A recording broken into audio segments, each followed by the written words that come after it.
اعوذ باللہ من الشیطان الرجیم بسم اللہ الرحمن الرحیم من جاء بالحسنة فله عشر أمثالها ومن جاء بالسيئة فلا يجزى إلا مثلها وهم لا يظلمون۔ جو شخص نیک کام کرے گا اس کو اس کے 10 گناہ ملیں گے، جو شخص برا کام کرے گا اس کو اس کے برابر ہی سزا ملے گی اور ان پر ظلم نہ ہوگا۔ یہ اللہ تعالیٰ کی طرف سے اس کے فضل اور احسان کا بیان ہے کہ جو اہل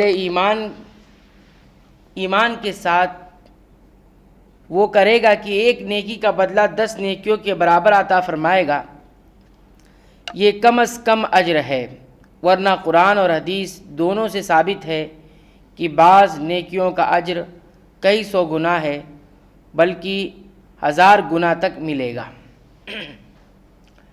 جن گناہوں پر سزا مقرر نہیں ہے اور اس کے ارتکاب کے بعد اس نے اس سے توبہ بھی نہیں کی، یا اس کی نیکیاں اس کی برائیوں پر غالب نہ آئیں، یا اللہ نے اپنے فضل خاص سے اسے معاف نہیں فرما دیا، کیونکہ ان تمام صورتوں میں مجازات کا قانون بروئے عمل نہیں آئے گا، تو پھر اللہ تعالیٰ ایسی برائی کی سزا دے اور اس کے برابر ہی دے گا۔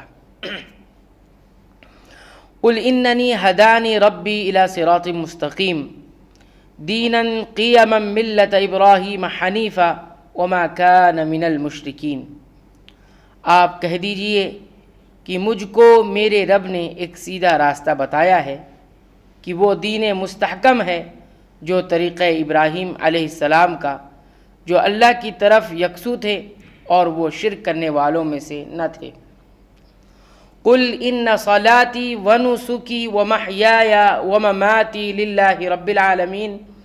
آپ فرما دیجئے کہ بالیقین میری نماز اور میری ساری عبادت اور میرا جینا اور میرا مرنا یہ سب خالص اللہ ہی کا ہے جو سارے جہان کا مالک ہے۔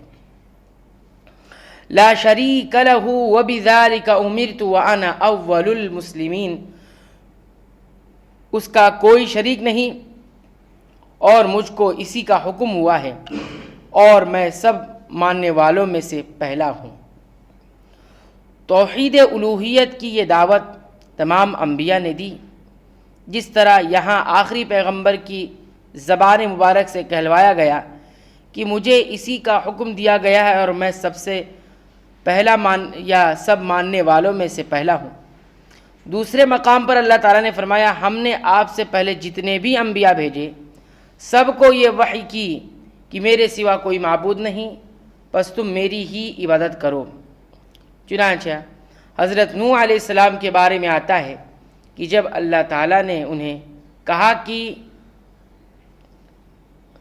اسلم تو یعنی ایمان لاؤ، تو انہوں نے فرمایا اسلمت لرب العالمین۔ حضرت ابراہیم علیہ السلام اور یعقوب علیہ السلام نے اپنی اولاد کو وصیت فرمائی کہ تمہیں موت اسلام پر آنی چاہیے۔ حضرت یوسف علیہ السلام نے دعا فرمائی کہ مجھے اسلام کی حالت میں دنیا سے اٹھانا۔ حضرت موسیٰ علیہ السلام نے اپنی قوم سے کہا، اگر تم مسلمان ہو تو اسی اللہ پر بھروسہ کرو۔ حضرت عیسیٰ علیہ السلام کے حواریوں نے کہا واشہد باننا مسلمون۔ اسی طرح اور بھی تمام انبیاء اور ان کے مخلص پیروکاروں نے اسی اسلام کو اپنایا جس میں توحید الوہیت کو بنیادی حیثیت حاصل تھی۔